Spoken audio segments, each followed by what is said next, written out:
Yeah, we're good. Nice. All right. Hey, Faria. Hey, how are you? So what's going on? I'm so happy we get to do this. Yeah, me too. So Last minute, but it is last minute, but yeah. we met this weekend. Yeah, And you talked to me. I did. Why did you talk to me? That was wild. I wasn't expecting it. I was ready to leave, and you were like, hey. Yeah, I guess like I was trying to get as many connection made as possible, right? We're trying to get it as a networking event on top of everything else that it was. So I was trying to get in as much as possible. But I feel like, anytime you talk to somebody or anywhere that you are, I don't think it's by coincidence. I think the fact that you were standing next to me right then, like, because it was right after Ryan passed us. Yeah. And I was going to take a picture with Ryan, but then I'm like, he was talking to somebody. I didn't want to bother him. And then you were right next to me. So I'm like, hey, right. So, but I do feel like, every time you meet somebody or anybody that you, even any event, somebody you sit next to or anything, I think it's a reason that you're supposed to meet. So here we are. It's funny how coincidence work. I don't know if there's a reason. I think maybe we want to, we need meaning, right? So we need to figure out like a reason why something happened, and maybe that's the thing that happened when we try to find meaning into a random event, because that's what random is. It will happen sometimes at some point, and it's just you can't control. And then, but it's fun to think actually that maybe there's meaning because we're doing this because you decided to introduce yourself, and I like you very much. And for the little bit that we've been talking today and this weekend, it made me want to learn more about you and about what you're doing and about. You told me so many cool story today that I hope hopefully we have time to go over. But I mean, so what do you do? Like we met at the real estate conference in Miami. Mm-hmm. You're from New York, right? Yes. So originally you're from Bangladesh, I think, right? Yes. So I was born in Bangladesh and but grew up pretty much most of my life really in New Jersey, New York. I'm in North Jersey where I go across the border. Oh, that's not real New York. It's not. I'm in the Edgewater, New Jersey area, right? And then I'm also licensed in both states, so I kind of go back and forth in both. But primarily, I focus on commercial real estate. We buy value-add commercial real estate, mostly retail strips and industrial building where we have some upside. So that's what I focus on, and then I ended up getting my license too because it. You license in what? For a real estate license for New York and New Jersey both. Okay, so real estate, the real estate license, so you can sell the real estate. Correct. Nice. Because I was given, I'd say I've been doing the investment side for about 6, 7, 8 years actually right now, and I was giving out all the referrals to other agents, which I don't have a problem with, but at the same time, why not get my license myself? Would you give them to me? I'll do that in Florida. I don't have Florida license yet until I get that too. But for now. But you told so okay. So how does that work? So you came in from Bangladesh, and now you own commercial properties. Yes. And how what happened? Oh, what happened? That's a long story, right? Because you told me you have 3 kids. I do. I have 3 girls. And then you're not that old. You're not that old. You're 41. Mm-hmm. How did that happen? So I started in real estate. I guess a year or so after my divorce, from my kid's father, and then When was that? I was in 2013. Oh, okay. 2013. 2013. So around 2014, I started looking into rental properties. My first rental property, I actually was out of state, and I found the lending through like Craigslist because I didn't have any. No way. Yeah. Yeah, it was like a hard money lender through Craigslist. I actually didn't even know what hard money is at that point, and I wasn't qualified for any regular financing because I didn't really have a full job or like the credit or anything I needed. So I found a lender through Craigslist, and he was willing to loan as long as I put like 30% down. So I was able to figure out some other ways to do that, and so that was my first rental property. I didn't really do much to it. Ended up selling that for much more. So then I realized that, I need to, and I enjoyed it. I love real estate for a reason that I'll get into a little bit later. But from that, I started doing some fix and flip in New York, New Jersey market. And I did a lot of portfolios. So portfolios of single family homes that I would get for much cheaper because you're getting as a deal, I guess. Right. And I was doing some of those in Ohio, some in Jersey, where I was getting like 10, 12 properties for a good price, and then have them rent it out and sell them as a turnkey rental. Right.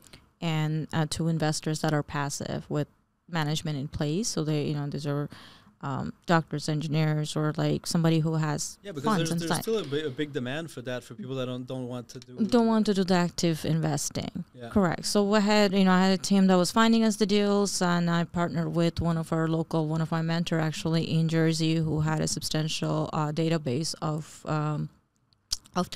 buyers that would buy turnkey properties. So I was doing that, and meanwhile I always wanted to be in commercial, so I was searching for ways to get into the commercial market. And then I met one of my other mentors, Scott Shield, in New York, in one of those events, in one of the kind of like similar event that we went to. It's called the Wealth Expo, and I wanted to talk to him, ended up being in his program, and that really helped me grow in the commercial market. But I love the commercial space far more, so I'm kind of shied away from the residential a little bit. But so we're buying now, and we're in 9 different states now. Nice. And then now you teach, right? You told me you were consulting with some other people, and then your first teaching client was. When you not were really in school. My teaching client. Yeah. That was wild. This story. It was, and so I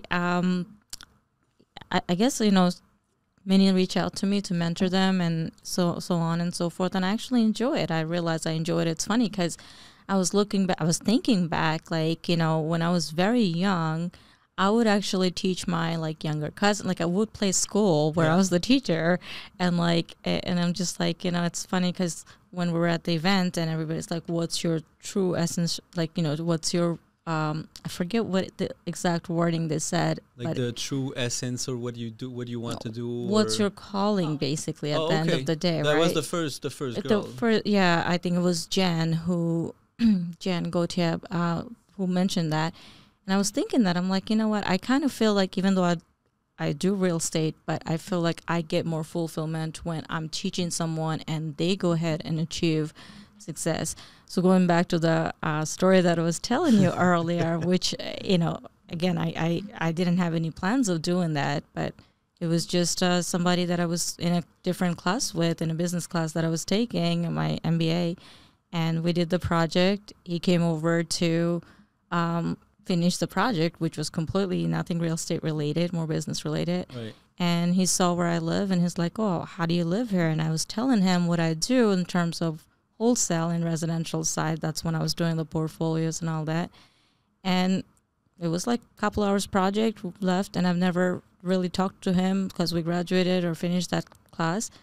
And then I think 6-7 months later, I got a text from him with a picture of a check, and I'm like, who? I couldn't honestly remember him. And I'm like, who is this? So I called him and find out that, he had a 6-figure job when I even met him and his brother. He went back, he called his brother, told about this wholesale in real estate, and they figured it out and ended up actually quitting their 6-figure job and doing this full time and doing much better. So I thought that was fantastic. That was pretty cool though. Like the guy is just going to that girl's place, and then she has 3 kids. So he's like, "Oh, there's nothing gonna happen." And then we're just gonna finish this project. I'm out of there. And then he comes in and he sees your house. Oh shit, okay. Yeah. Goes in and he says he asks you, what do you do? You strip or something? Like, what's going on? You have 3 kids. Wasn't sure that. It can't be. What's up?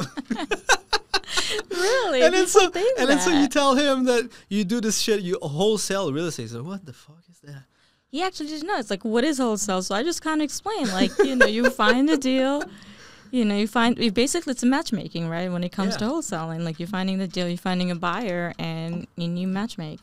Yeah. and then you get a fee for that. Oh, imagine being that guy. He goes out of there and he calls his brother. He's like, man, we need to check this out. And it's so funny because his brother calls me their guardian angel, and I've never actually met him, but it's really cool that I was able to do that, not knowingly, but then, I just felt like there was something to that. It's very, very interesting how sometimes we take opportunity and we take a complete different path, and it leads us to this crazy thing that we would never have expected. Yeah, it's very cool to kind of see it as like this level thing. So you have these choices that you can make, and then you make this choice, and then that leads you here or there, or there's a few options, and then the interesting part is kind of try to imagine the choice that you're making, where it could possibly lead you. Yeah, because I had this choice at the event for some crazy reason, because the second day I came in a little bit late, and then I came in the lobby, and Ryan was right there. He was alone. He was at the front desk, and he was right there. So I looked at him. He looked at me, and then I know he knows that I recognize him. I was like, oh, okay, cool, this is Ryan. Because I didn't, look at yeah. And then I had the split-second choice of like, do I go talk to him or I leave him be? Because I was trying to imagine myself in that position, and you're like, oh, fuck's sakes, like, this guy knows who I am. And I can feel that. Like, sometimes I don't bother them because I feel like, everybody does that. It's like picture. And like you get tiring. And then I asked myself, I was like, oh, this morning he probably needs to figure some shit out. He doesn't want to talk to nobody. I'm like, okay, I'll leave it alone. And then I went in. But it doesn't matter. I'll talk to his partner, have his partner contact. So maybe he's gonna talk to me. I think that's actually going to be a more interesting perspective than the one that we've heard, of like the third person view of the whole situation that he has, and the whole like kind of. You're seeing the side of the business that somebody hasn't talked about before. Yeah. I don't know if can you speak now? Testing. Yeah, this is better. There we go. Nice. All right. So what did you say? It's getting a perspective of the business that nobody's really talked about. Yeah. This is what because we were sitting together, and he sat next to me, and then he introduces himself as is Ryan Cohn. And he said, I've been with Ryan all along, and he was like, I'm his business partner. I handle most of the, maybe I didn't understand fully what he was doing, but he's handling the IT technical guy side of things. Yeah, he does all his like marketing and the IT side of things. Yeah, and he seemed like CTO. A cool dude, and we just happened to be sitting next to together. That's awesome, yeah. And then we started to talk, and he said, "What?" So I was, doing what? Okay, that's even better. Yeah. Yeah, you never realize too. What's really interesting is you see this, someone with their personal brand and everything that they've built up, but you don't always get to see the entire team that's supporting them and helping them build that behind the curtain empire, which I'm sure you've experienced a lot too with your work. Yeah, because that's the crazy thing. When somebody wins, nobody wins by themselves. So when somebody is doing great things, he has so many people that's supporting him. Like this is nothing, and we have so many people that's involved.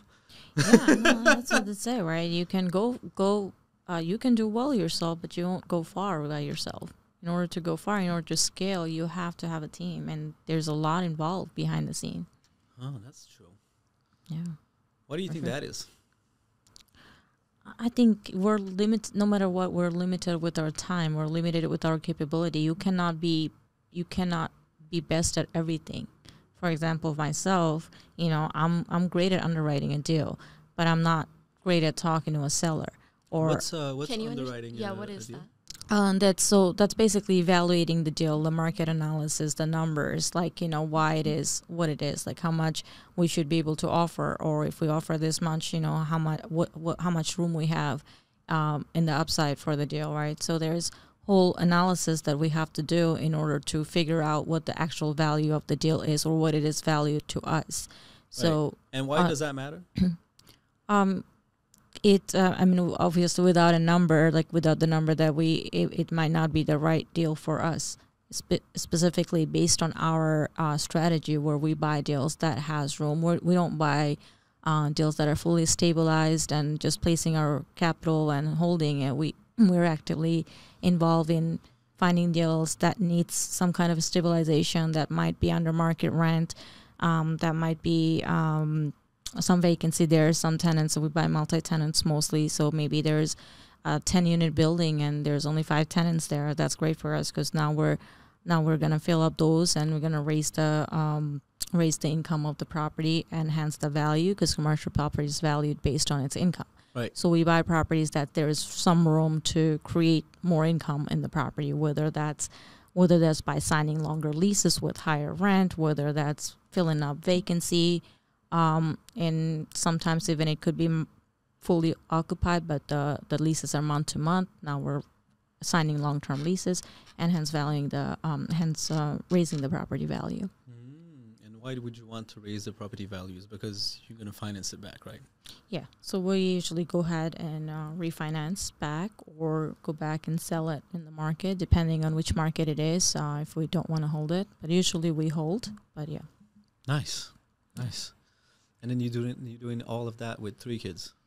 Yes. How do you make it work?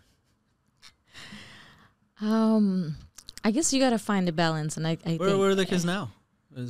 They are actually traveling this week with their father. Okay. But most of the time, I think it's not giving yourself the excuse. I think a lot of times I hear a lot of excuses, like whether it's not necessarily with kids, but I hear people give themselves so many excuses. So many. And honestly, I'm the best at those. I know them all. I'm not saying I don't give any. I mean, when it comes to going to the gym, I have every excuse in the world. Trust me. So I have those excuses too. But I think if you believe you can do it, you just make it work. It's when you have to make it work, you make it work. And does it take away a lot of time for my children? It does, but I think they appreciate it at the end of the day. I think they have a blessed life, and they're very motivated to. But they're older now. They're older now. So I have twins. They're 17 now, and my younger one's 14 now. But I've been doing it for roughly 8 years or so, and they have been with me most of the time. They've seen me finding a deal, closing a deal. They've walked all the nasty, distressed homes where that smells really horribly. And, I think it was kind of almost background noise for them all the time. Like I'm always driving them somewhere, maybe to their school, back from school, or wherever we were going. And I'm on the call talking about some deals with somebody. So I think they understand the language, which is a beautiful thing. That's nice, though. Do they want to continue that with you or no? They do. I mean, my twins, they are already ready. They're very much looking into the real estate. Okay. They're looking into learning now more actively. Yeah. And they want to even get their license as soon as they turn 18, because that's the earliest they can. But they're very much interested. How does that make you feel as a mother, though, to have like your children wanted to like kind of follow? Yeah, I think steps? that is. I wouldn't say that's why I'm doing it, but no, it's not why. No, it's not. You're selfish. You want to have the money. You want to have the lifestyle. But it's good because it helps so many people in the pursuit of doing that. That is great. Good for you. I mean, this is awesome. Yeah. No, I mean, honestly, that's probably the most satisfying part of everything else. Whatever money or anything else that comes from it, it's great. But at the same time, the fact that I'm doing something that my children are interested in, and I want to grow it into a family business, I'm looking forward to working with them more actively. That's really excites me. I think that's where I really want to. What excites you the most then about them working with you? Keeping them close to me. I think that's selfish. I think selfishly. Is that to make sure that they don't date a deadbeat waiter or something? Not saying all waiters are. Well, I don't think I can control at the end of the day that, right? I can only teach them what they can do, but I can't control who to fall in love with or whatnot. How does that work? Because I don't have 3 daughters, so you please help me. Because this is my biggest fear. It's, you know what? It's push and pull. It's push, because like it's 1 minute I'm so proud of them, like, you know, they're growing up, they're more independent, where I don't have to like constantly be with them. Like, you know, they can be home by themselves if I have to go somewhere, which before I had to drag all 3 of them at any given time. So that's the nice part of things. But with that being said, I'm not ready to let them be independent and leave me and go do their own things either. So it's a very, I guess, I don't know what other term to use other than like it's very in and out for me. Like, you know, and especially like last year, I was struggling with it even more because I'm like, okay, I only have 1 more year and then they go off to college. Like this is my daughter's senior year. They're flying to college right now. And it is like, it's hard. It's every other day. It's, you know, 1 minute I'm like really happy that you're ready and to go out there, and then next minute, no, I don't want you leaving. So yeah, it's a roller coaster a little bit. Well, so that's why selfishly I do want them to stay in my business. I don't want to make you feel bad, but I will I will still say the stat that I have in mind. Because are you aware of this crazy stats? That apparently when the kids turn 18 and they move out, then you've seen them for 90% of what you're ever going to see your kids. I'm not aware of that stats, but I'm kind of prepared for that because I can't, as much as selfishly as I would want them to work with me and everything, I also don't want to control them. And at some point they have to grow themselves. Like they have to be independent. I don't want to hinder any of that. So, yeah. And maybe the stat for her is going to be a little different because not every mother is, you know, built such a successful company. That's and true. They obviously already look up to you immensely. So it's probably going to be a little different for you. No, so I'm not saying I like this stat. I hate this stat. But it's disgusting. No, of course. I mean, I absolutely, my mother try to it should be 18%. Yeah, it's important that family can stay together, but they still have the freedom to, you know, make their own choices and obviously go out in the world. That's independence is really important. But no, for sure. And, you know, and they're still very young. So I know this is all they've seen and they know that this is a way for them to become successful. So they enjoy it. But maybe they won't 5 years from now. Maybe they want to try other things and I won't stop them. Yeah. Right. So. I used to work with my dad when I was younger, and then because he was making maple syrup, right? And I grew up in maple syrup. I was in the woods and with him all year around, and I loved that time. When I was in school and I was able to work on weekends and work with him and take a few days here and there to go and to help out and to do that. We always worked really well together. When I finished, when I was about to go to college, he was a dickhead about this because that's a dick move. He asked me if I wanted to partner with him and then buy a big chunk of land, so like a few 100 acres in Vermont, I think it was, to do a massive operation to make maple syrup in Vermont. And I was like, fucking hell. That was the worst. That was excruciating decision because I wanted to date women and play football in college. Yeah. And then I chose the women in football, and then I didn't get to do that with my dad. But like if he would have asked a few years later, probably I would have said yes, at least for a little while. I love to do that. It was great, and it was so peaceful. Like you're just walking all day. You're outside. You're working with your body. It's just very, very nice. And you're working with family too, because it was everybody that you working with so close, and it's very, very cool. I miss it a lot, but you know, I chose what I chose and now I'm here. But yeah, it was. I think at some stage you need that experience with college. Like I think that helps you grow, not necessarily the education aspect of it, because I don't know what the stats are, but majority of people don't pursue what they actually go to college for. I know I didn't. No, me neither. I went to, my bachelor was in computer engineering, believe it or not, and I've never worked a day in that. So. I believe it. But yeah, like I didn't pursue that at all. And I knew even when I was going to college, I kind of had that idea that I probably was never meant for like an 8 to 5 job. Yeah. Or like I can't, I was one of those people that I needed my freedom and I didn't know if I could do that. Yeah. And with my girls that now that they're applying for college, a lot of people ask me like, well, if they're going to go into the real estate, why do they need to go? And my answer always is that I still want them to experience the college, not only just the college life and the fun part, but like I think there's a lot to learn in between the age of 18 and 22, whatever age that you're going to college in. I think you become from a child to an actual adult. Like there is a growth there, that there is a actually learning and independence that needs to happen. It used to be like that. I don't know about college right now, but that's a different story.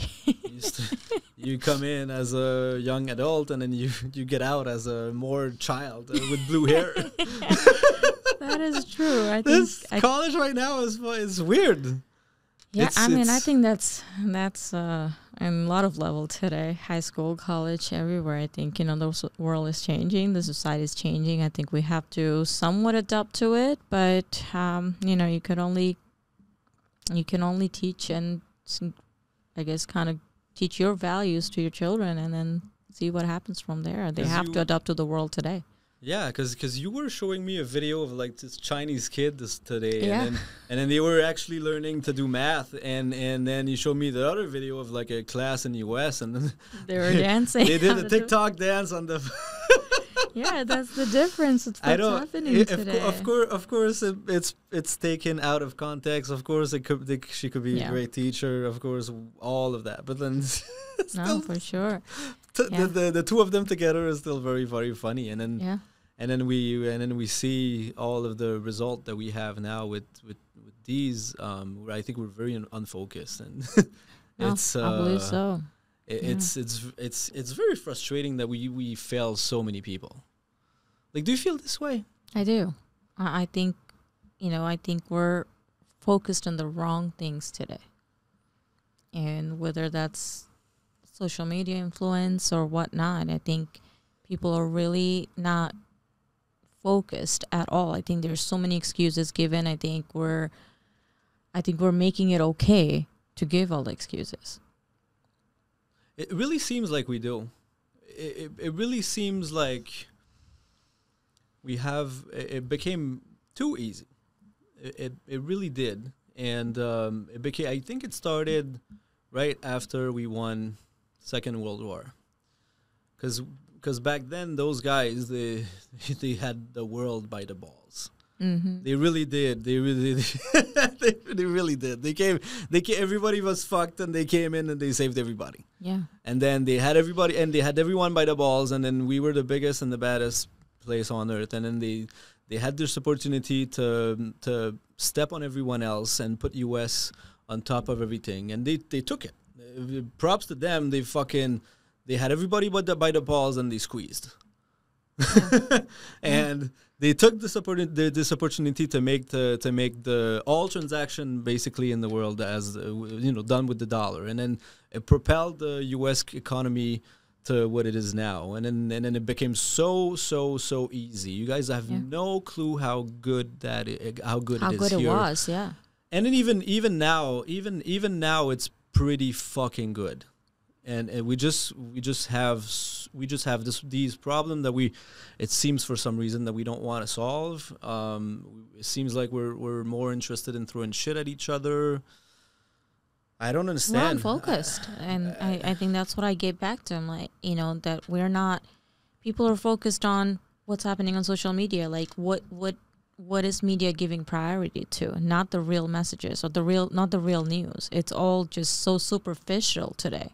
Yeah, it's all these crazy dance and because are you aware of that? The algorithm for TikTok is different in China than in here. I heard about that. So like over there, their algorithm propel like science stuff, math quiz, like things that the kids will be able to learn. And then here we're dancing. Here it's like the dumbest shit. Like it's they're gonna show me, you know. Well, nothing wrong with that one. You want to be seen, right? But no, it's a lot of things that are, has the highest views. It's just like, what is it? Like, what are we spending our time doing?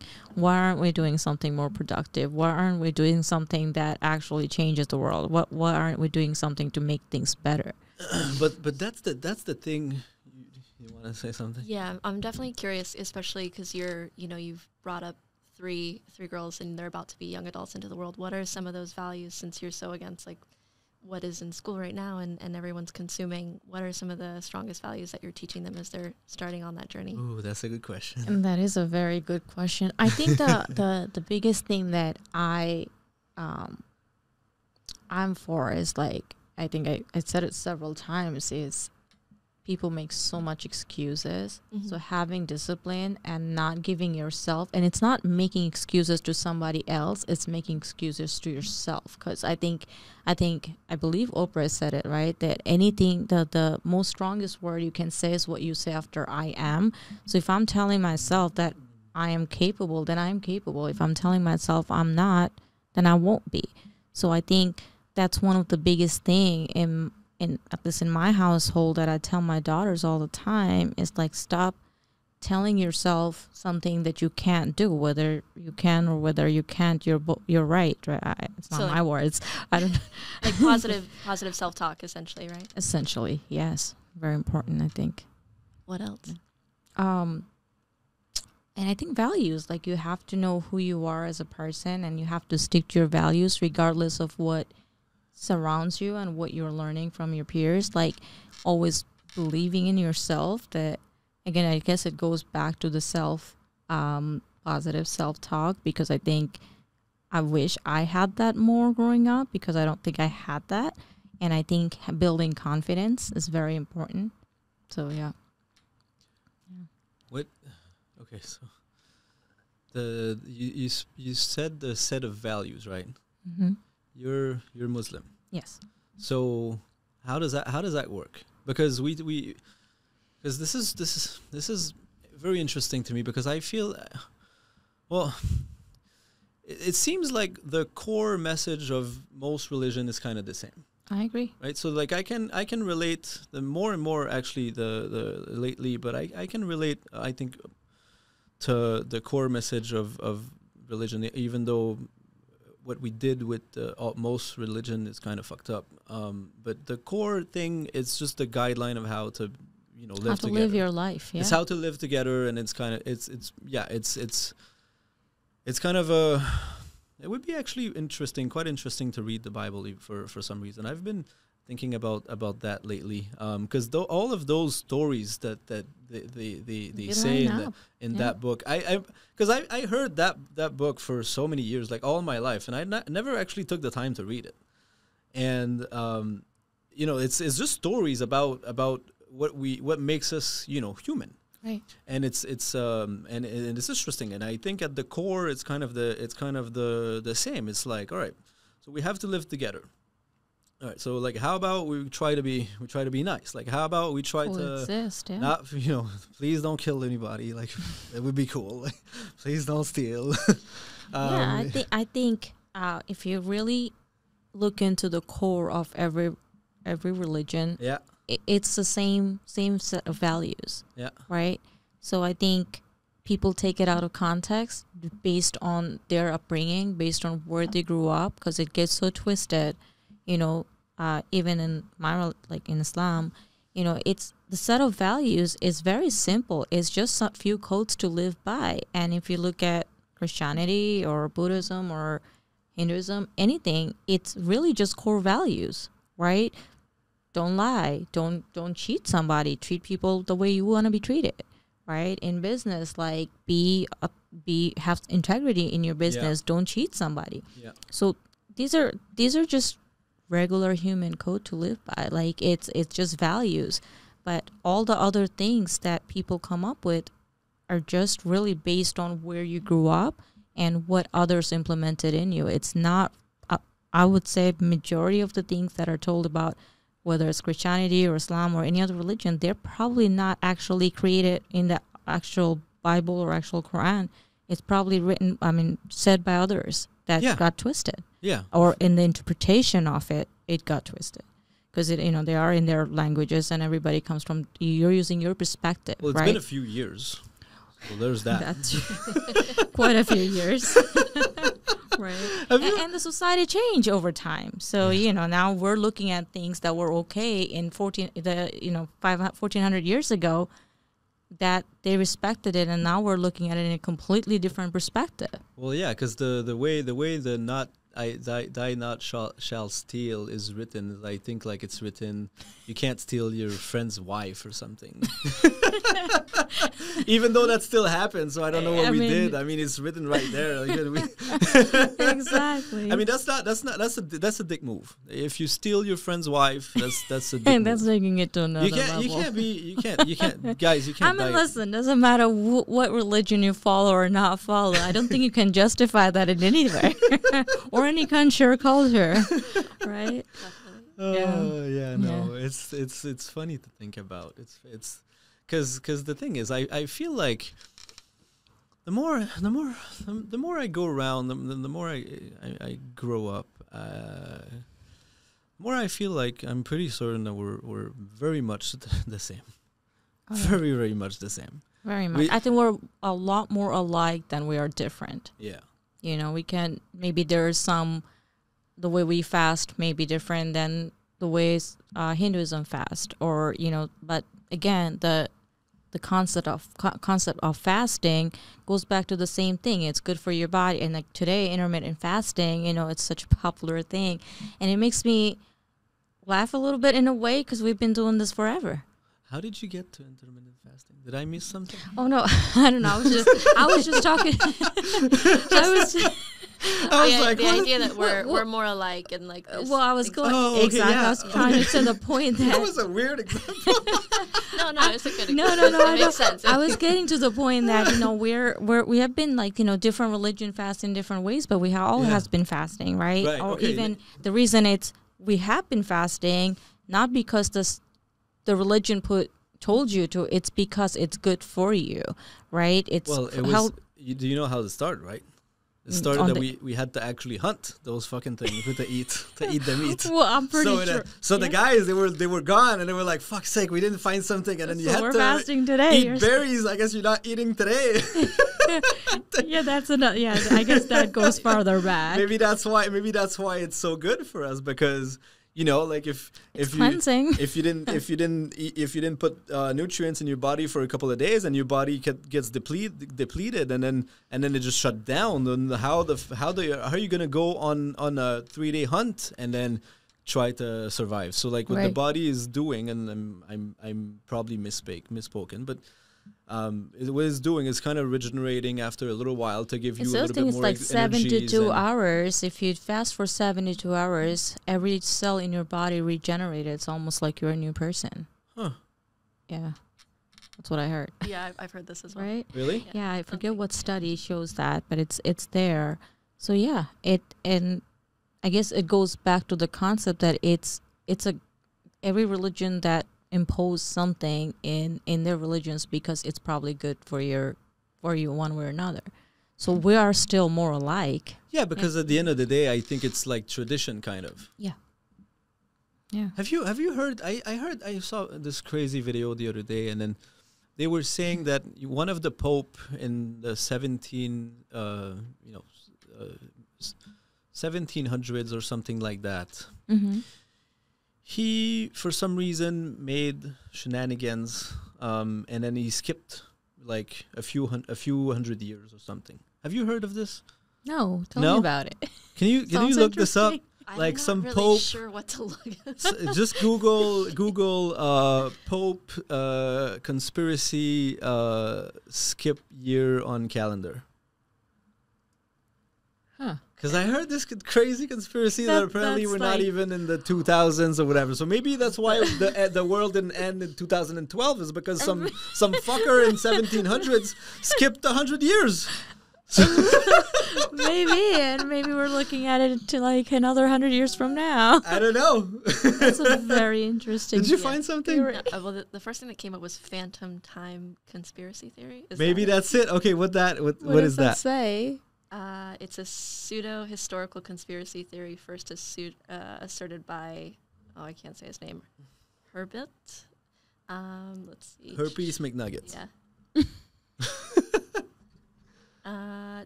To fabricate dating system retroactively in order to place them at a special year, AD 1000, to rewrite history. Is that a pope? I'm not seeing a pope yet. No, that's not it then. Because the video that I saw. Why do you think he would do that if that indeed happened? Oh, I don't know. Those guys were out of control. They well, they were though. They were like the biggest rock star ever. Yeah. Do you think they would fuck everybody? Possibly. Probably, right? Possibly. They have all of the power. Yeah. Why not? I mean, that. Yeah, I don't probably want to get into that, but I mean, there are religion today that allows like a man to have like 50, 60 wives. Really? Yeah. Which one? That sounds interesting. Like, I gotta go visit that one. Still reading about the theories. Guys, I'm becoming a priest. But yeah, I mean, again, I think people, make up rules that benefits them and calls it a religion a lot of times. Because we're selfish. We're so selfish. Yeah. But the crazy thing is, if you can figure that out, right, and then you understand that everybody's selfish, and then you're trying to figure out a way to get better, right? Because you want to have the thing that you want, and you want to be good, and you want to have all of the free. Because at the end of the day, you want the resources so you can do whatever you want. Exactly. Right. So whatever that is, and then so the cool thing is if you can figure it out that if you actually because of the Maslow pyramid, right? You need you have the physical. Your needs and then the other one is like shelter, whatever, and then the safety, and then the third one is kind of like community or something like that. I don't know. But the last one is like the how you feel about yourself. I think, right? Yeah, your self-actualization. Yeah. Esteem, and then love and belonging, safety needs, and psychological needs. And then I believe that this is the proof that we're at our core we're deeply selfish. But I think that's okay because if you understand that, then you can figure out that if you actually help people with their shit, with their problem, they're going to be like, oh, shit, I didn't ask you for that. That's cool. What's up with you? And I think you have to do that not expecting something back. Because I think the second you start expecting something back, that puts you like that puts you in a different mindset. Yeah, but the thing is going to come back at some point anyway. So just wait it out. Just wait it out. Do the things, help people. It doesn't matter because it's just you're investing. Yeah. So in a way, yeah. You are because you're investing good deeds. Yeah. And then for some crazy reason, what you put in is going to come out. I think I believe good things happen to good people. And if you have right intention, whether or not, I'm not saying nobody's going to screw you up. They will. Oh, they will. Yeah. They will. I mean, it just happens. Some people will step over you. Absolutely. Yeah. But at the same time, I think good things do happen to good people. If you have right intention, it will come back to you. Why do you think that is? I think if you're doing better for the society, if you're doing something to help somebody, it just what's the word for it, almost law of attraction. Well, I guess it's almost like the mirror, right? It's like a reflection. Like if I'm throwing light somewhere, it's going to reflect back to you. So I think that when you're spreading good deeds around, it's just you're going to be surrounded by that. You can make that difference. What you put out is what you get back. Basically, yeah. Well, I guess that makes sense because if you're a dickhead with everybody, then don't expect them to be super nice with you. Yeah, I mean, you want to treat people the way you want to be treated. Yeah. Right? Yeah. Yeah, so that's why I'm trying very, very hard at this. Actually, I'm trying to not be a dick when I interact with people. I'm trying to be like, hey man, I'm gonna give you the best I can based on the interaction, and then, based on the energy that I have. So like, we have to do this. Let's just figure it out together. You're not gonna have a problem with me. Yeah. So please, let's just go. I mean, the energy you put out, that's, I think everything is energy, right? If you're in a room with good energy people, and your mood will change. You're gonna be more interactive. You're gonna feel that. Like even at the event, let's say if you're surrounded by people that are like high energy, making things happen, you're going to ultimately start doing the same thing. You cannot surround yourself by positive energy and not be a positive person. It's almost like, if you're in a room with 5 losers, you're going to be the 6th one. And if you're in a room with 5 very successful people, you ultimately will be the 6th one. Maybe. Yeah, it's who you surround yourself with in your circle. Yeah. Yeah. It is. Yeah. Yeah. Are you very selective with who you surround yourself with, and who do you surround yourself with? I think at this stage of my life, very much. I think I get drained by people that are not growing, that are not doing anything to accomplish themselves or like making themselves better. And I think we have that. I was kind of having that conversation earlier. Is that I don't need to be with somebody who's very rich or like has the most, but it has to be somebody who's motivated to better themselves, right? Somebody who actually motivates me by just being around that, and they're passionate about what they're doing, whatever that may be. It doesn't have to be real estate. It doesn't have to be, anything that is making millions and millions of dollars, but it has to be something that you're so passionate about that makes me want to invest in you, makes me want to do that. And so I like surrounding myself somebody who's growing. And I feel like the second I really believe in like Tony Robbins' 6 needs. I don't know if you're familiar with that a little bit. So Tony Robbins, he obviously trained millions and millions, hundreds and millions of people around the world, and he coached them and personally, and he believes that there's 6 human needs regardless of who you are and where you come from, religion, race, doesn't matter.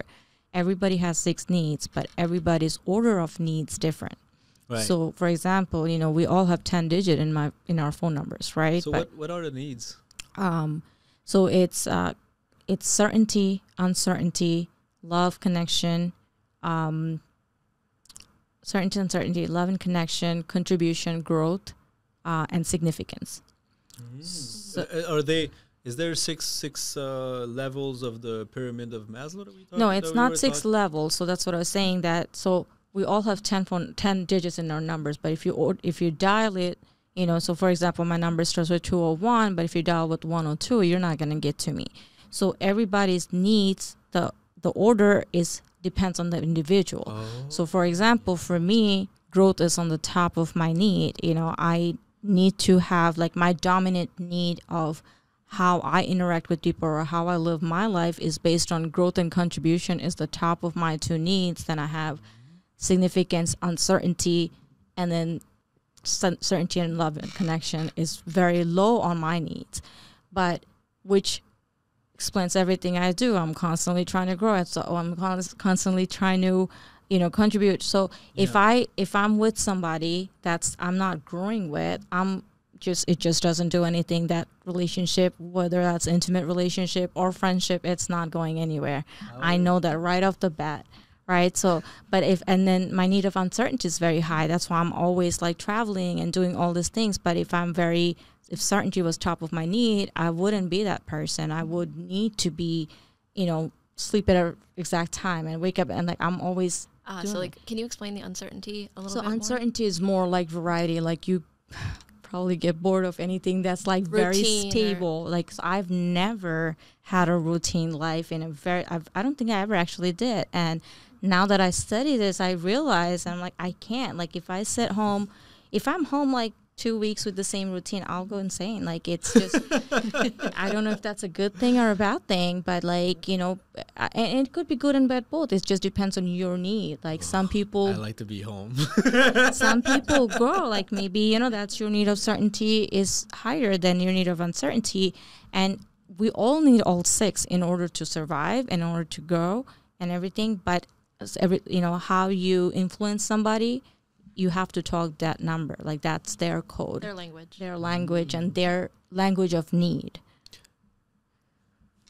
Is it related to those love language or whatever that you know, in the relationship, there's touch, whatever the quality times? I don't think this necessarily is related. Do you think it correlates? Maybe. I mean, I could see some things maybe fall into kind loving. right? I'm not familiar with this is the first time I'm hearing of it, but you should look it up, I could see like maybe some of those fall right into like love and connection. Yeah, but I'm think sure, because if someone's need of love and connection's higher and you're not, or someone's need of significance is higher and you're not, if you're that person's part. So some people's need is like you have to feel the significant person, right? So now if I'm in a relationship with someone whose need of significance very high, I need to make sure that I tell him every day, you're this and you're that and you're this and you're that. Like, it's not, you know, I need to, they want to feel important in the relationship or in society, whatever it is, you know, if they are in the leadership position. That's a women thing. That's not, that's the, I completely disagree, and I'm pretty sure you do too. Well, the reason why I'm saying this is a women thing is because of the example that you gave. You said the guy wants to be told you're this, you're that, whatever. I don't agree with this. I think to make him feel important and relevant, you need to ask him to help you out. I think that is the best way to make your boyfriend feel appreciated, feel valued. He loves to. If he likes you, he's gonna want to do shit for you. Mm-hmm. And he's gonna want to make sure that you're okay, that you're okay, you're cool, because he's like kind of trying to not like drop the ball with your emotions. So it's very hard, and it's like, all right, what does she need? Okay, cool, okay, cool. And then trying to not like fuck it up, because if you like her, then you have to understand that she's a ball of emotions. Yeah, that you need to not hurt. Yes, and would you feel though that the need is to be significant in her life? Yeah.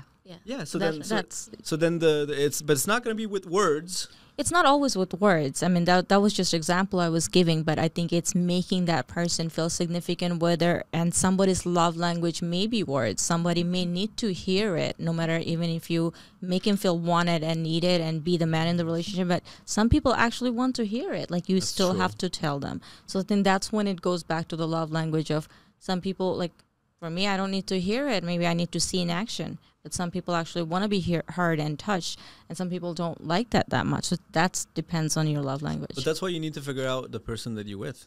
Exactly. Because you need to relate. You need to figure out like the combination. You need another phone number. Exactly. But Tony Robbins is an interesting guy.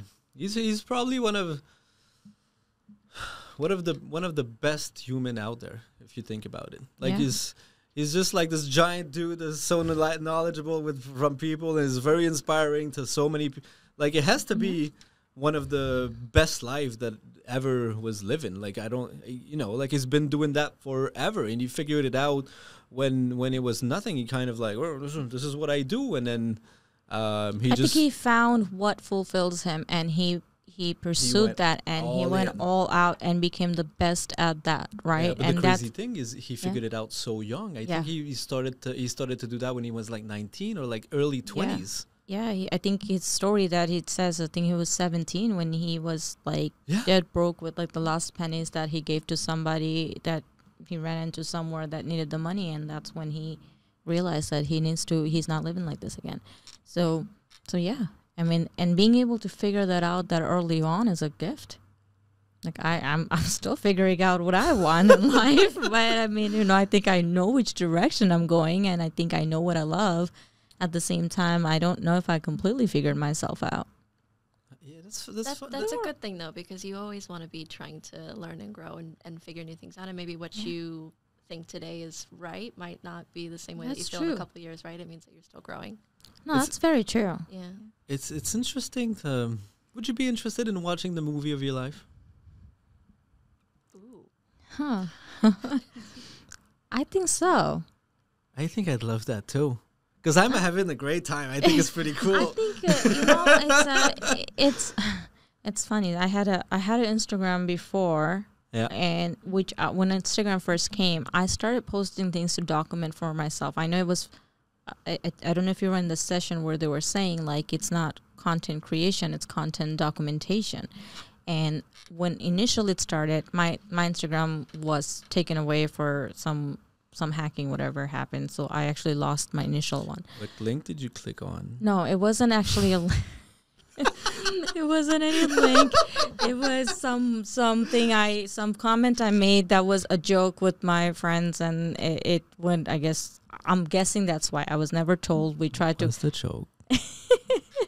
I don't know. It was just funny. It was my friend was visiting me, and she posted a picture, actually on Facebook in New York, and she's from Utah, and her husband commented saying, "Oh, you're in New York," and I'm like, "Yeah, I kidnapped her. She was staying with me." So, and I was like, "Yeah, I kidnapped your wife." That was the joke. So I guess the word kidnapped I used, they put me on Facebook jail for a month, and they actually suspended my Instagram since. And then I tried to appeal it several. And the funny thing is, I was working with Tyler Mount from the branding, and we're like posting and trying to make my Instagram brand, whatever. And it happened during that time. Even Tyler actually reached out to Facebook Instagram for the Facebook. I guess like the same thing. It's the same thing. Same thing, really, to appeal that, and they never gave it back. So I was so frustrated with that because, especially with the branding and Ryan's team were working on that, and I had great followings and everything, and then that went away. But I think what I was getting to is that I documented that myself is just for myself, because I create, like, when Instagram first came, that's the same time I was going through my divorce and all of that stuff. So I kind of grew like it was more for myself, and I would watch my growth over time. And it sucks because that's gone, because I didn't obviously saved all of them, and it was like, my story in a way. And I would watch back just to see how much I grew, or how I'm growing, like, or what I'm doing right versus wrong, or what, like, I'll look back something like 5 years ago, I'm like, seriously? Like, what was I thinking, right? And like, I really would. I'm like, oh my gosh, like, I can't believe I was doing that. I think I'm sure all. You need to get your shit together. I know, totally. And I'm like, I would be embarrassed, but at the same time, I think it was also motivational to an extent, or inspirational to an extent, that I'm like, you know what? Yes, I've done a lot of things that, like, maybe I'm embarrassed by today, but, like, whatever, screw that. I'm doing better today, and I'm learning from that, right? So yeah. Do you know what's funny? You never think that what you post now, it looks cringe, or it's 5 years from now, I'll look back and say the same thing. But for some reason, everything you look back on, you're like, yo, what was I thinking, right? Yeah. And it's so funny to see, like, generationally, it's so, like, my daughter's like, oh, mommy, that's so millennial. That's so, like, because they're Gen Z, or... What, are you millennial too? Yeah. Aren't we? I don't know. I know I am. I am. 40. Well. Really? So you're top millennial and I'm bottom millennial. I am. Cool, I'm bottom. I knew it. I'm an 80. It's defined as people born from 1981 to 1996. Yeah, I fall right in there, like right Welcome around to the 82. Nice. 82, baby. So yeah, like, it's just funny to see, like, everything they post is, like, so different than us. I'm like, oh, that's such a millennial post. I'm just like, okay. What's a millennial? Yeah, like, they see us completely. And I guess, like, we see some Facebook posts that we're like, oh, okay. But just remember, like when we were looking our parents come in on Facebook and Instagram, and with the fucking selfie like this, and then they all did that. They all did that. I was like, all right, figure it out. Poop. And then it took my mom forever to send a picture. I'm like, what is this selfie? No, but you're proud of their them. profile photos, right? It was all like a fucking selfie taken like right here when they signed up, like for some reason for so long. It was, and I mean, it still is, yeah. But this is why it's funny because we all view our shit as the best because it's ours and then it's our beliefs and it's our values and it's that's your whatever. peers supporting that, right? Because I think that I forget who said this. It's like you are who you believe. No, okay, I gotta find this quote. You are who you think you are, who you think others think you are. Ooh. So meaning, I am what I think you think of me, and I would act that way, right?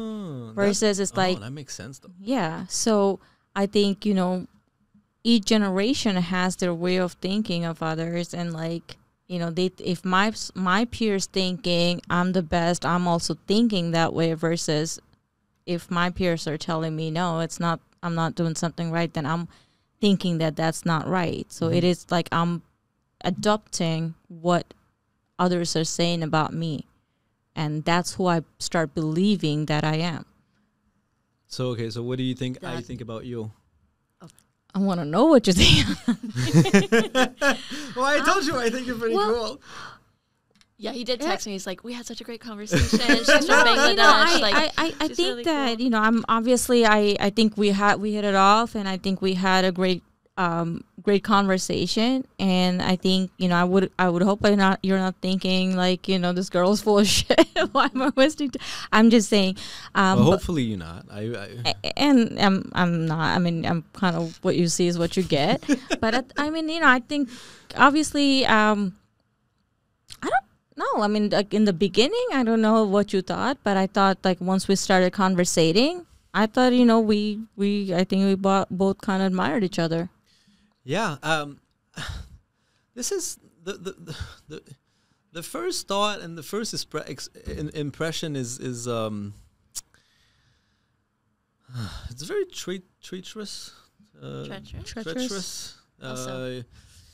Well, because you have all of these judgment when you see someone for the first time. Yeah. And then you decided to talk to me, and I was tired. I was about to leave, and then you talked to me, so I was like, fuck's sakes, I need to talk to You're like, oh, why did she start talking to me again? Can I just What leave? do you want, lady? You didn't look it, so that's not the thing. You did not look tired. Like, if you look like, oh, I don't want to talk to anybody, I probably wouldn't be talking to you. I was on my last fumes of energy for this event, because I talked to a lot of people, and then for me, it's very hard to... For some reason, it's very hard to interact with a lot of people. I get very exhausted at the end. I get extremely exhausted too. Because I'm very much an introvert, and I need to have the reserve. And then at some point, I'm like done. I can't do it anymore. And then I was about to hit that point, and I didn't want to be a jerk with everybody. And then so I decided, okay, let me leave when I'm still like 25%, like when I start to get tired. Because I don't want to have a bad vibe with anyone, and then because at the end of the day, I want to be nice. Of course, and I want to be nice because I want people to be nice with me. So I just want to have a good time. And then you started to talk. I was at the bar, and you started to talk to me, and I was like, all right, okay, cool. Let me talk. You talk to me, so I'll talk to you. And then I started to interact, and then you made a big mistake. You asked me what I was doing now. And then I went on to ramble about this podcast thing that I'm very excited about, and for some reason I'm glad I did. I don't think it was a mistake. And you know what it was though? I think you lit up when you started talking about I did. I remember. I mean, the real estate is like, yeah, another person I have to talk about this, that I do commercial, or you do both, I guess. I think it gets exhausting, but you lit up. When you started talking about the podcast, like I felt like you got your rush of energy back. It wasn't like, I gotta leave now again. Like you got back that 25 or whatever percentage battery you were in. That went up. Yeah. No, I that's true. Because I remember getting into it because you asked me what's it about, and then I'm like, all right, here we go. And then I went on to try to explain to you what my idea of this is, and I think I think it kind of shows like my idea of this is I want to have conversation with people I think are interesting, and I want to figure out what makes them tick, what they like, the reason why they like something, what they're doing, because I think it's interesting, and then so basically I'm trying to understand.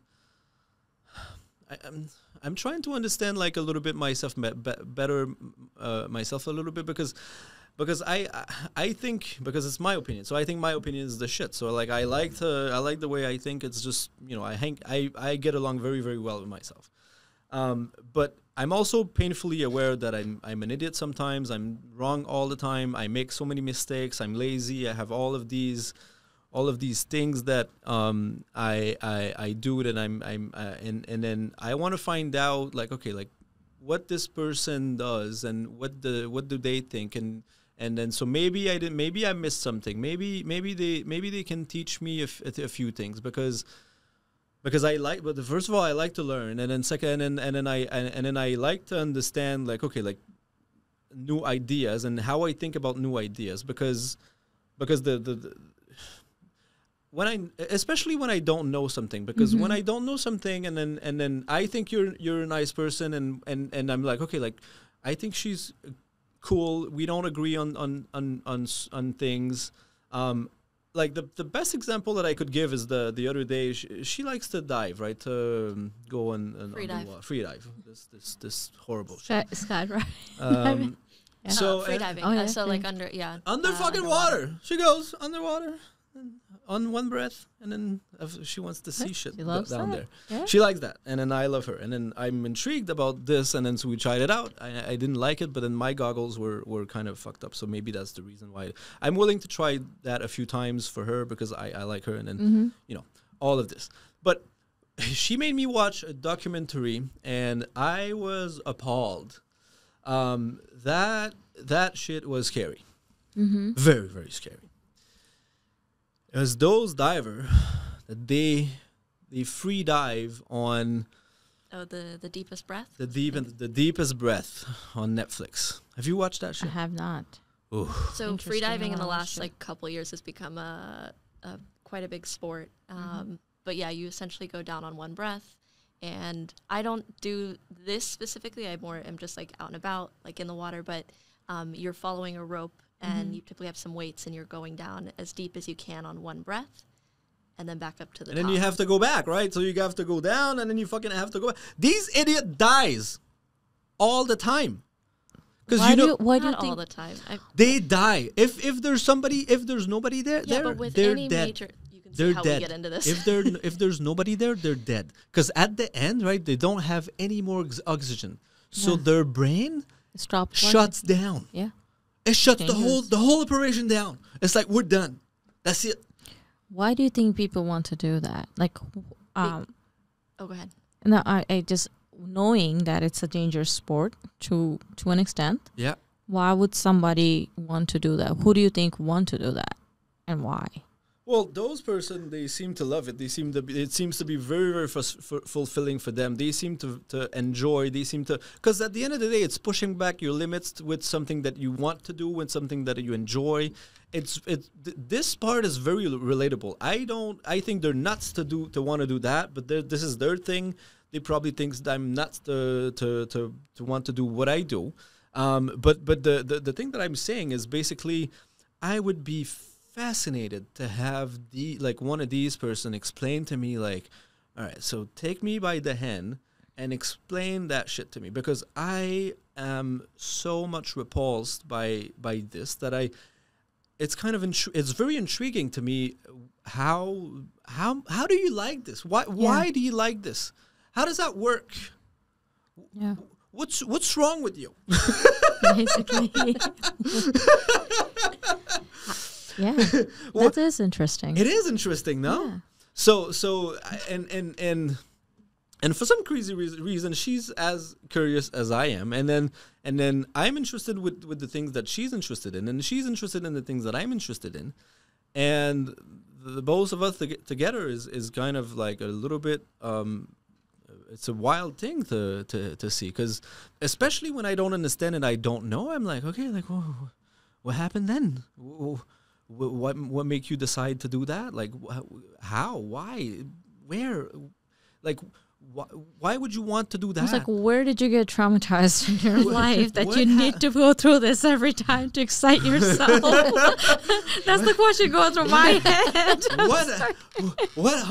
Whose uncle? Not you. I'm just saying. But it is an extreme sport. I mean, that's totally fair. And was there an uncle back, like when you were young, that touched you somewhere? Like, what happened? There has to be something, right? I don't know. I mean, with any like athlete, I think it's with maybe with extreme sports or someone that's at the top of their game. You can argue in any kind of industry to be at that kind of level, you have to be a little insane or, just willing to push everything to the absolute limit. And there's no challenge you feel like you cannot solve and you want to be able to overcome every single challenge that's in front of you. But I think their need of uncertainty is extremely high.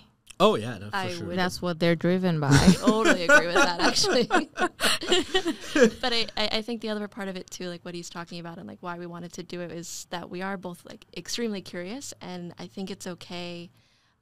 We often, may shame people for not knowing the answer. And I think it's okay not to know. And it's good that we, especially myself, and I'm learning this along the way with Oliver, but is breaking down barriers and talking to one another and learning why people see things the way they see it and just opening up the communication with people and ultimately just trying to make it a better place for everyone, as cheesy as that might sound. But no, that's the goal. I don't think that's cheesy. I think that's beautiful that you're trying to learn and understand why we're different. Like, some people have different opinion and views and different things that excite them. Which is okay. Which is totally okay. And instead of judging that, you're trying to understand and respect that and, feel like maybe get a part of why they're doing that.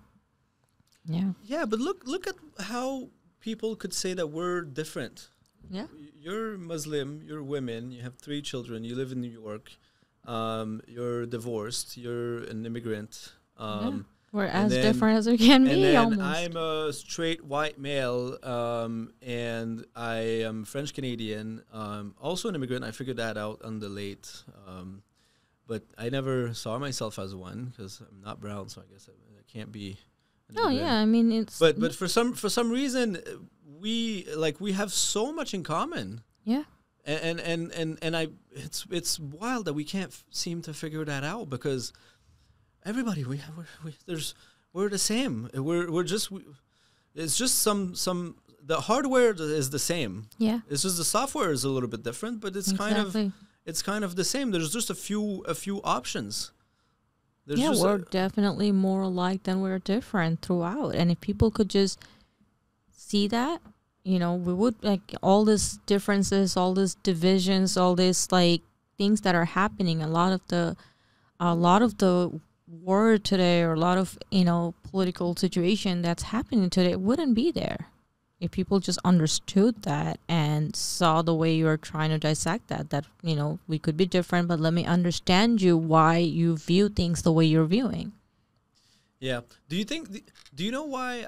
So I have this theory. Why do you think we can't talk to each other anymore? Because we used to talk to each other all the time, and then for some reason now we can and we don't.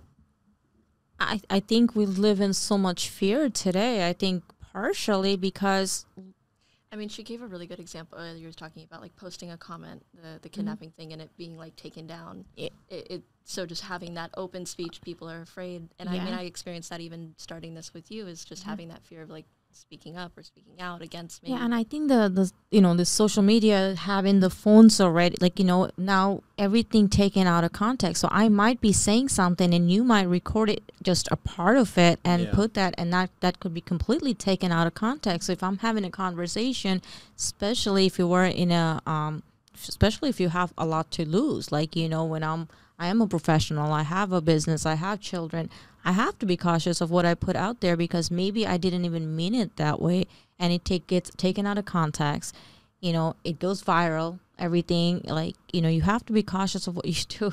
Let's say, like, at least in our age, like, I'm glad that we did the stupid things that before there was camera phone, honestly. Not that I'm saying that we don't do anything today, but like, we've done a lot of the things that people get almost punished for today way before, and we just didn't have it recorded. Yeah. Right. But so people fear that. I think that's what, like, going back to answer your questions of why people don't say that today, because people are so scared of being taken out of context, and you see that happen every day. Yeah, but they're scared about that because there's some idiot that will try to ruin you because they can't do anything outside of their parents' basement, and they can't even Very go true. to get the shower. And then those parasites, they kind of, because the online troll is a weird bunch. Because there's always been a part of the population that were bad people, psychopath, narcissistic, all of that, and now they have access to the internet, and it's becoming it's very interesting and crazy to see because they take so much place and when you compare what you read on the internet and versus the interaction that you have in every day, it's never the same. It's never like that. Nobody's mean, like direct. Like, how rare is it that you have a fucking asshole that is very mean to you in your face? Like, never. It never happens. Yeah, I think that all this being able to comment and make negative comment made it so easy for someone who can't really speak up and tell you that to your face, and it's so easy and have no consequences for that. Like, if there was actual punishable or there was something that would prevent that, like people can say that to your face, something they can just easily comment, people wouldn't do that. Yeah, but sometimes it's funny though. I mean, yeah, someone and they're definitely entertaining. I'm not saying that, but if we took it just as an entertainment, that would be okay. But I think that took, it's just so much of it today is just changing the way things has to be. Well, also it's so new that we barely are like, this is so new and so different of everything that we've been doing before. So we and then we have this period of craziness that we need to adapt to the new situation, and it's not going to be doing. Maybe our kids are, maybe your kids are going to be very good at this. I don't know. But they say like online bullying is such a big thing. Like, oh, we had real bullies back, Yeah.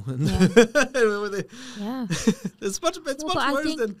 I think when it's public and it's online, but it's public, and there's so much suicide rate is so high today, right? There's so much that goes on from that, especially with children. But I think like when it's publicly being humiliated versus like back in our days before that, if I had a fight with somebody, it would be just whoever was there. But now it's like all over, right? So you don't want to show your face to anybody. It just becomes. But there was rumors though.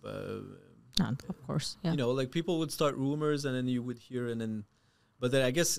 Sure, but the weight, especially like as a kid growing up, and now, you're going to be, essentially going out into the world, and you've got the whole weight of the world on you saying like bullying. Well, and now that's also they have different. to deal with being bullied with their mom's pussy out there. So that's with the OnlyFans and things like that. That must be wild.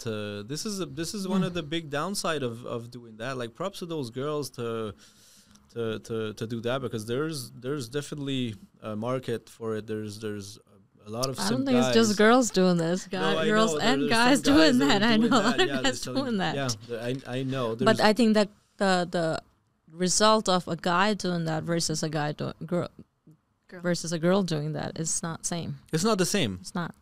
And for some weird reason, it's not the same because, shocker, we're not the same. Sure. Can you believe this? Yeah. It's the this is a big price to pay for that. And I hope more and more people are going to be aware of the price that you don't see. It's because there's a lot of externalities, that sometimes you don't forecast. Mm-hmm.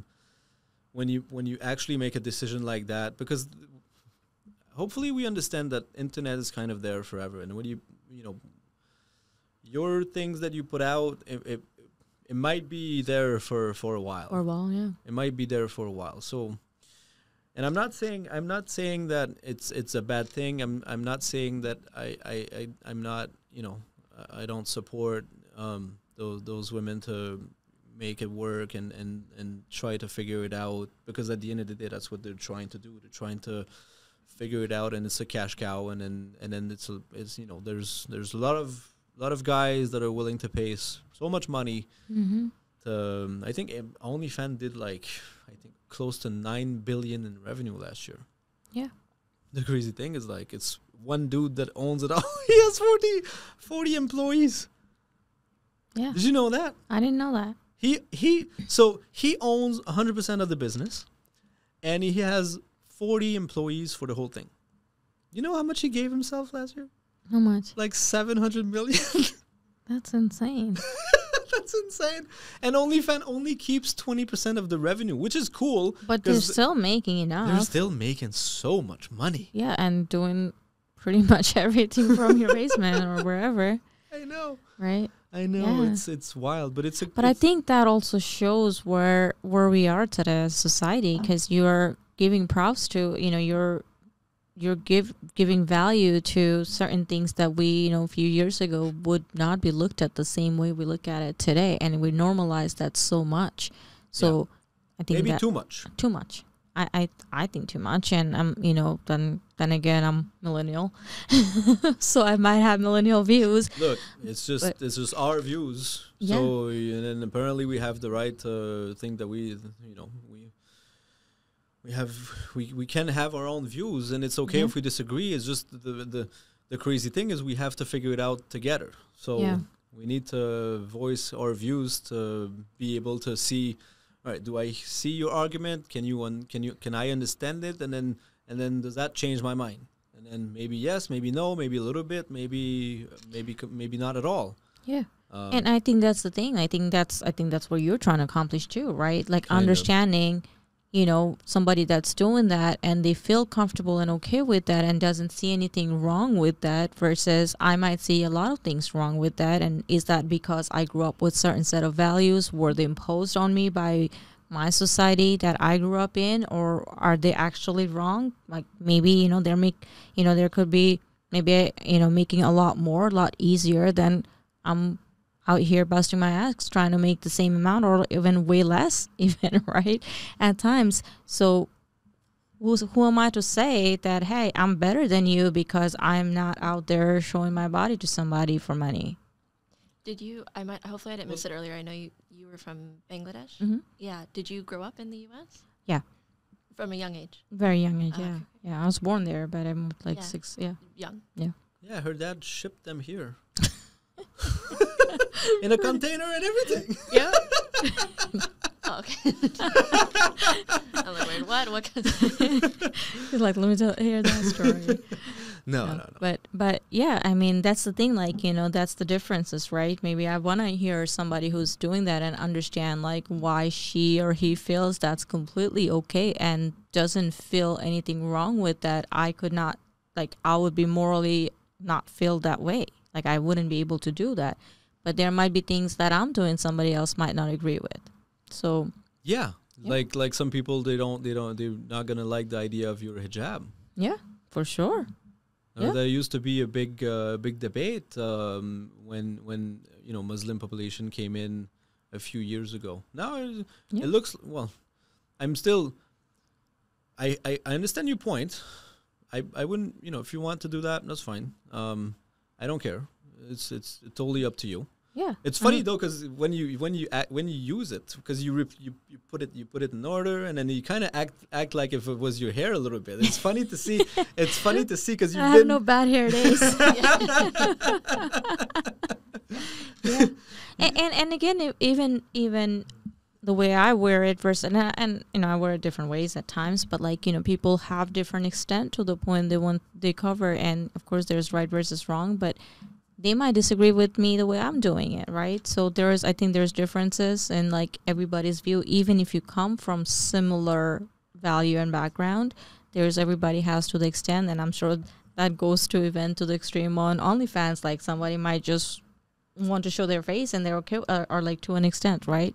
So everybody does have very different opinions and where they feel like what's okay and to what extent it's okay. That's true. Isn't that weird? Like that is so weird. Because All right. So some people on OnlyFans, they have no problem showing their pussy, but their face is now go. Because they feel like, well, you don't know who I am. Like, you know, it might be somebody you know, and you know. No, that's true, but then that's crazy, no? Like, cause this is okay. As the bottom this, or you're gonna, you go in to do a porn, and you're gonna blur your face. Blur the face. But well, I guess they feel to the point that, like, you know, you don't know who that is. Does that work really? Like, if you know someone, to me, none of that would work. But like, I'm just saying, like, it just, I'm trying to understand, maybe, like, you know, like why somebody would be okay with doing that, like where they feel like, okay, well, they don't know who it is. Like, it could be, for all you know, it could be somebody you know and you maybe see often, and you have no idea that's her or him. That's true, right? Yeah. So I think that protects them to an extent. Yeah, that's true. That's true. That makes sense, though. The no face makes sense, because if you want to still be private and you don't use your real name, you're like, well, it's like the selling feet pictures. Like, why every girl should have. Well, I know there's somebody should have an OnlyFans for feet. They do, and I heard she made a lot. But hey, if it works, demand is through the roof for that.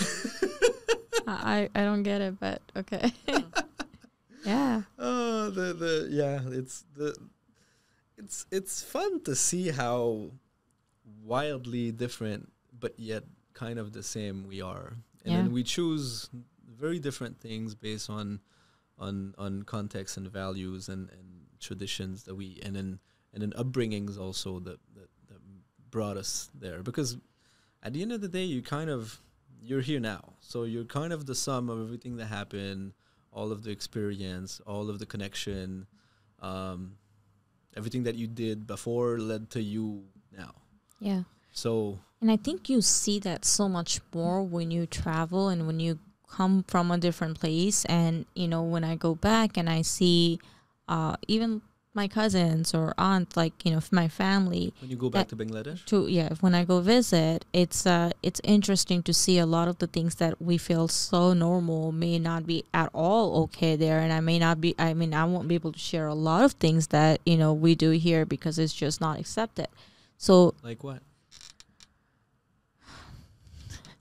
Let me think. I mean, there's so much to that. Like, it could be just, I don't know, maybe it's even certain friends or, like, you know, certain, trying to give example. I mean, even just like me going out like, you know, at night, you know, that's not okay in my family, like, that grew up there. And it's not that I'm doing anything. I might just be hanging out on a business with my business partners, and we're actually maybe even doing a deal, like working on a deal. But I'm in maybe a nightclub, or I don't know, maybe a strip club. I don't know. That's just going to the stream. I'm just saying, like, maybe I'm not doing anything that's actually undermining thing, but I'm technically in a business environment. But if I was to ever say that, you know, it's going to be completely taken out of context, and I'll be pretty much disowned. Really? Right? Really? Yeah, for sure. So, I mean, I guess I gave kind of more of an extreme example, but I think you're not doing that at all. You never go out when it's dark. Just for the record. Nobody's going out here. I got this. I mean, it's just the way I'm just saying that the way it would be seen, and that varies even family to family. You know, it's not every, you know, I'm not saying that, you know, there's a lot of people doing that over there, but maybe my family doesn't accept it.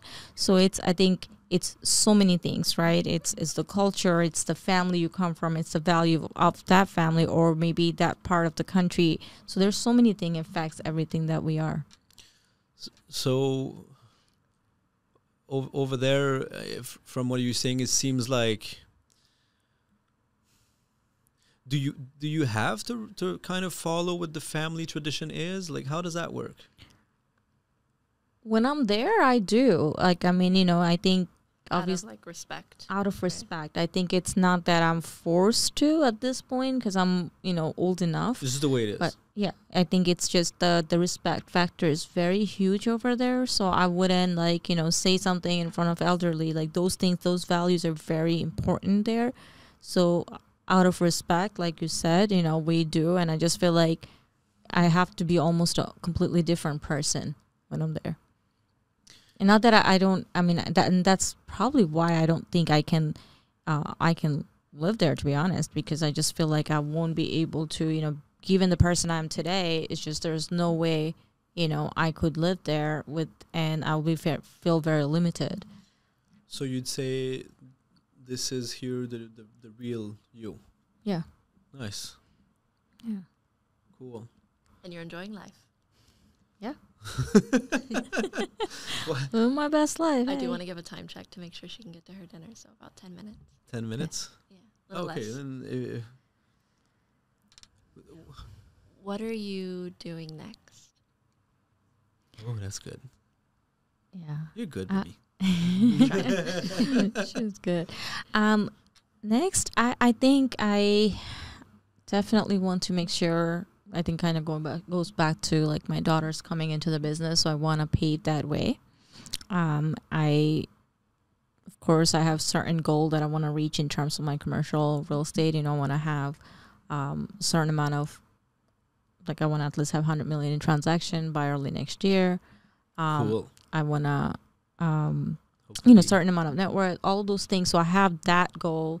And then there's certain things that I want to do on a fitness level for personally myself. So there's different goals in terms of that. But I think on a bigger scale, the goal is to really pave the path where my girls can come in by the time they get out of school and we can work together.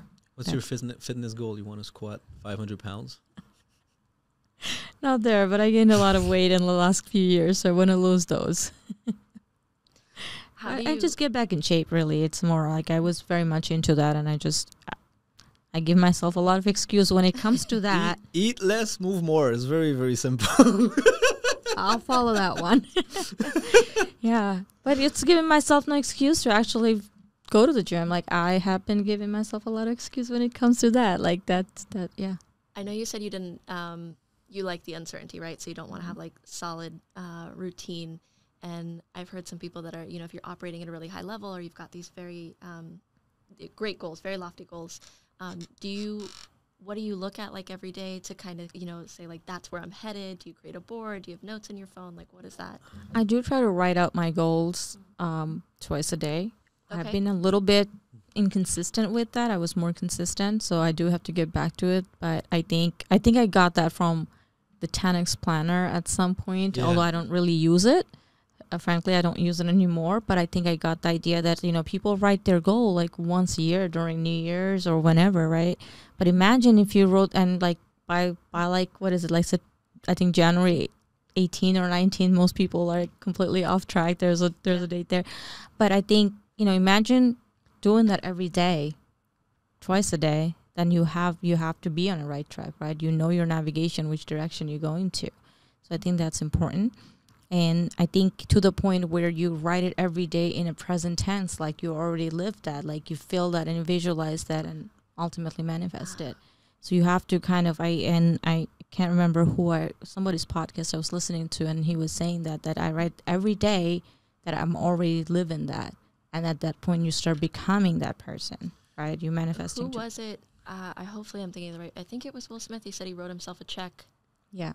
Jim Carrey. Sorry, Jim Carrey. Okay. Yeah. And I actually that's what it was. Yeah. Yeah, I actually did that. So when it was 2020, January 2020. So we have a little thing with my cousins and stuff. We always spend our New Year's together, and we actually do our goals and like highs and lows of every year, like together. We've been doing that since like, I don't know, 1999 or something. So on 2020, we all wrote, like, we made a time machine where we put all these things from that night, put away, and we're going to open it on January of 2030. And I wrote myself a check for $10 million. And hopefully I can cash that one. I love that. I hope that we reconnect with you. And it's your account. It's already there. Very cool. Hey, yes, I want to cash this check. It's my name to my name. Please, yeah, please don't move the money. I wrote my cousin some, so I'm hoping they don't bounce. That's such a stupid idea. No, it's not. I think it's a great idea. I think you have to do, little things like that. I think it makes it It makes it interesting. It does. It does. But I think I really do believe in visualizing and making it happen. And I've seen that happen so many times in my life. And I think it was Jess King, or I think it was not Jess, Jan Gautier, one of the keynote speaker, Jan. She was talking about the secret and how she saw Lydia in the secret. Play. The secret is weird though. Yeah, because it comes it could be controversial, but I think the concept, though, the law of attraction, the concept is there that you really have to. Because if you don't see it, how are you gonna get there? It's almost like if you don't know where your destination is, you will never get there. If you didn't send me this address and I didn't put that in the navigation, how would I get here? That's true. I have to know my destination. And maybe it doesn't ultimately look exactly like that, but if at least you're driving towards something. Towards that. Well, you said it. You have to drive to fucking go, because most people think they just have to think it. I know that's true, because I used to be like that. Yeah, I think we all kind of started somewhere, right? But like you have to start going there, even if it's baby steps every day. But you also the faster you know your direction, and that comes to even like for my commercial real estate. Like when I started, I was doing all type of deals, right? Like I didn't know what I was looking for. Like now I know if I see a deal, I will know if it's my deal or not, because I got my direction. Like I want just retail and industrial and maybe medical office, but I don't want to do an office. I don't want to do multifamily unless it's in New York or New Jersey. Like I have those direction now. And when I started, I had no idea. So it took me longer. So the more you know where you're going, I think it will automatically come. Like not automatic, like you just have to know it, and you see those things. Like it comes to you. You have to aim for it. What you put into it is what you get out of it. Absolutely. Yeah. Absolutely. But that's true. That is very, very true. true. I mean, of course, I can also just like write down and do nothing about it. I'm sure Jim Carrey didn't write that check and just like, you know what, I'll cash this one day. I mean, of course, you work towards it. Yeah. Yeah. Now, of course, you have to make it happen. But the I really believe in the quote from I can't remember the name of the book right now, but it's like one of my favorite book. It was written by that guy back then at that time. Pablo Coelho. Yeah. Okay. You know what? Pablo Coelho. You can pull it up. It's his most famous book. Oh my gosh, I read this so many times I just blanked out. But it's called she'll pull it up. But the code basically it's when you want something, when you truly want something, the Alchemist? Alchemist. Okay. Like seriously, I read this one. We know this book too. Yeah. Well, but I like the quote that, when you're striving for something, the whole universe will conspire to get you where you're going to, right? So, but you have to know that. That's interesting. That's on the back of the book. That's the biggest thing there. So you didn't read the book, you just read the back. Maybe. That's her favorite. I read the back, but I read the title and I couldn't remember that. It is my favorite book ever. And it's so funny. I read, that's the point. Like, I think you do have to know where you're going, and then it will start coming to you. What's your craziest goal?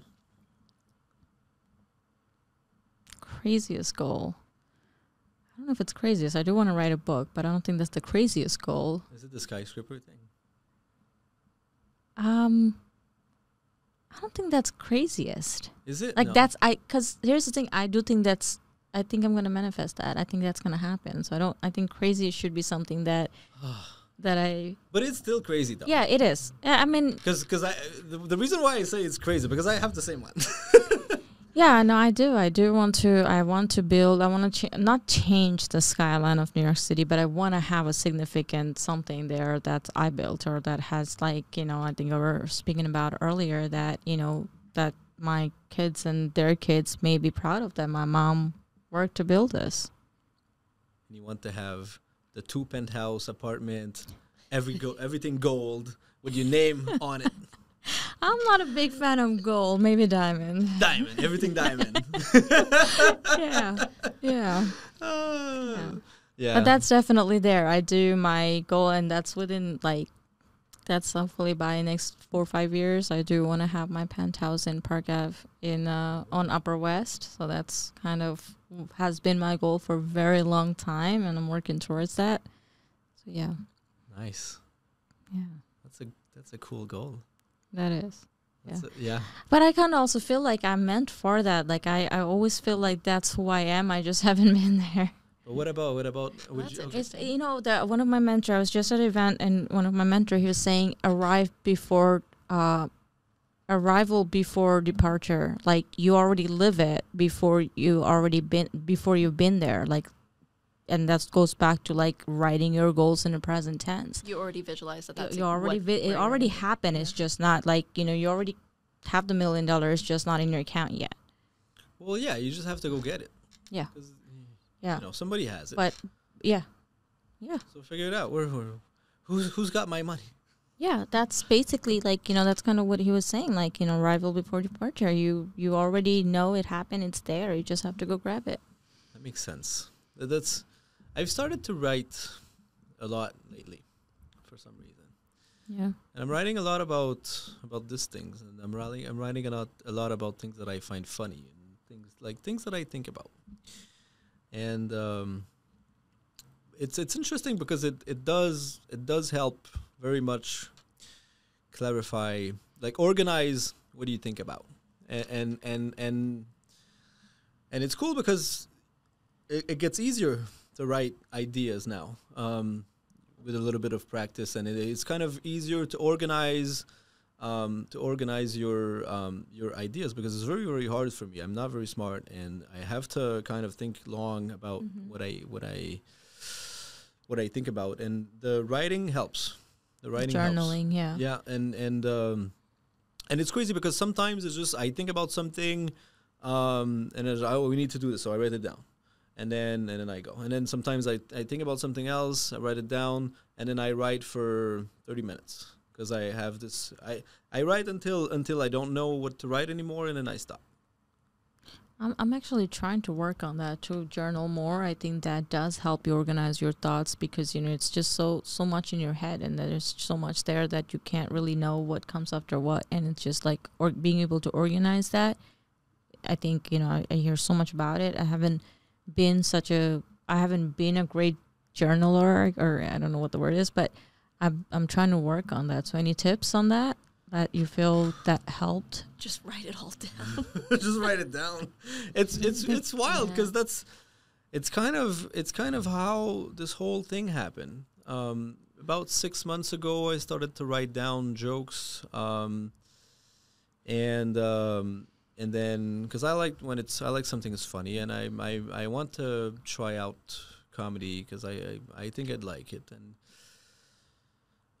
so I started to write all of those jokes, and then I started to write some notes, some thought, and then we were talking about things, and then I was debating in my head, and I was writing it down. It kind of helped organize your argument, and because I like to argue with myself, I like to know how I feel about situation, and that's why I'm so interested in having those discussions, because I like to understand how I feel about ideas, and then the only way for me to kind of figure it out is to understand the other point of view, so I can argue it in my head, and then I can have this conversation.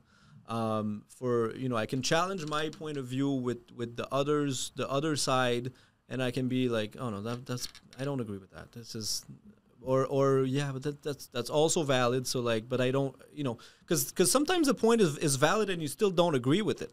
Yeah. Right. So, and then because you still make your own decision. So I started. The trick is start to write, take some notes, whatever it is, and. Yeah, we're very fascinated by what people write in their notes in their phone. But he does this all the time. He'll just go off and take some time and just start writing down different ideas. So just a little bit day by day. Yeah. I think if you've got an idea or something that interests you or something that upsets you, whatever it might be, just take a few minutes and write it down in your notes, because it's so easy, right? You've got your phone with you all the time. And then don't overthink it or make it more than it needs to be. No one else is reading it except for you. Yeah. And then maybe, who knows, you'll end up writing a book. Yeah. Because what I do is I write it down. Then after a while, I come back, and then I'm like, oh, this is not exactly what I meant. So I write it a little bit more. Yeah. And then it evolves a little bit like that. And yeah, it's very fun to organize this.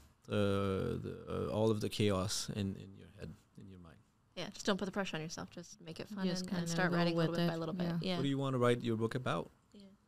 I'm still figuring that out. I think 1 minute I'm like, okay, well, I want to write about real estate, obviously. But then next minute it's like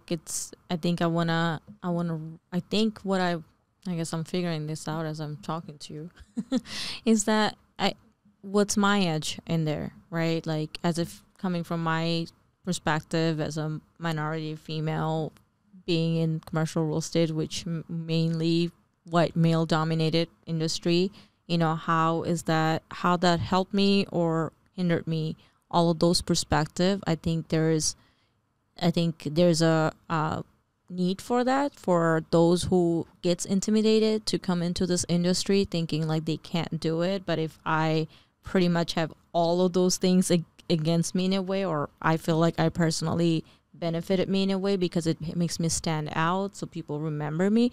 But how do you work that to still be able to accomplish your goals in an industry that's completely like, I wouldn't say completely out of my reach, but like at the same time it's not a traditional. Yeah. And you are very short, though. You're not very tall. I am. Well, so it's funny because all three of my daughters, well, my youngest one is same height as me. My older two are taller. So anything at home, like if I can't reach, they're like short people problem. And then they send me all the short people joke all the time. I'm like, it's not funny anymore. But yeah, I think that's yeah. But you know, I fall short in a lot of those, literally. You know what would be cool with your book? I'd be interested in reading that, actually. Same. Just tell your story. Yeah. Just tell what happened. Yeah. I think that would be interesting. Yeah. Yeah, I mean, that's definitely my goal. It's in the works. I just have to kind of, I guess I got to start journaling more to kind of see how, where I came from and where I am today. And yeah. Do you like this idea, no, about the, like, kind of your path, what happened up until now? In terms of your book? I do. I think I have to keep it raw and authentic. I think that's where I struggle with a little bit, given like, how, and I still, like, even after all this, I'm very much think about like what certain people would think and feel, and I know I'm not supposed to, but at the same time I don't think I got past that. I come from that background where those things are very important, what others think of you, and I think I need to overcome certain things before I can move forward with that. Do you think that the reason why you didn't start writing yet is because of the limitation from your background? Do you think that might be a reason why? I think so. I think I have to come in terms with being proud of everything that I have done. And I think I'm still, I don't know if I quite feel that way yet. So that's part of it, I think. Because I think why would somebody read my book? I feel like I need to. And I think we talked about it earlier, is that, the Maslow's well, I feel like a lot of people would want to know the story of a 41 years old, divorced, 3 kids, massive real estate portfolio. I think you have like a few millions in like a few. I think you just gave yes, yeah. But yes, you just pretty much I think gave a great intro. But yeah, you're fucking cool. Yeah. I like you a lot. But I think, starting maybe, and obviously it's yours, so whatever you think is best, but starting with those limitations of why you almost didn't write it. And you do write that story and you do tell that story because it's going to affect somebody else and it's going to change their life. And, write it and maybe you don't put it out and you wait till you feel a little bit more comfortable. No one's got to see it just yet. That's true. I have an That's idea. true. I like that. Maybe you write it and send me a copy, and I'll tell you what. You know what? I'll do that. I mean, I'll start working on it. I haven't started writing it yet, but I think but seriously, we need to start to tell the way we think about something, the way we see it. It doesn't matter anyone else. We're gonna see it differently. Yeah. Because we all have our angle, right? We all see shit differently.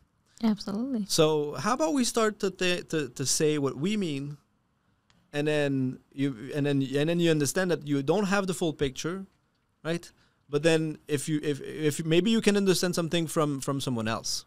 So I would really love to read your point of view on what happened. This is something I think that you should do, and if you do it, come back, we'll promote it whenever. No, thank you. Appreciate that. Absolutely. Appreciate that very much. Oh yeah, the time. Yeah. We need to wrap this up. You're gonna be late. Just gotta go to dinner. Yeah. All right. Okay. All right. Well, thank you so much. Where can we find you? Do you need something? Do you need to? You're looking for some real estate deal. We're looking at any value add retail and industrial deals. Multi-unit, multi-tenant.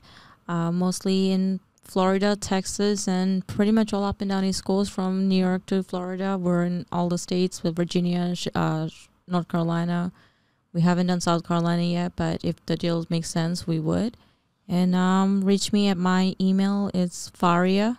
I'll handle we'll put it in there. So the best way to find out more. The best way to find you, Faria, is where? My email, my Instagram. DM me. Okay, cool, nice. Yeah. And then looking for real estate, commercial property, industrial, whatever in Florida. I have her number, so maybe it's. I'll send you the criteria. Maybe, Cool. Okay, we need to wrap this up. You're gonna be late for dinner. Yeah. Thank you. All right. Thank you. Bye, everybody.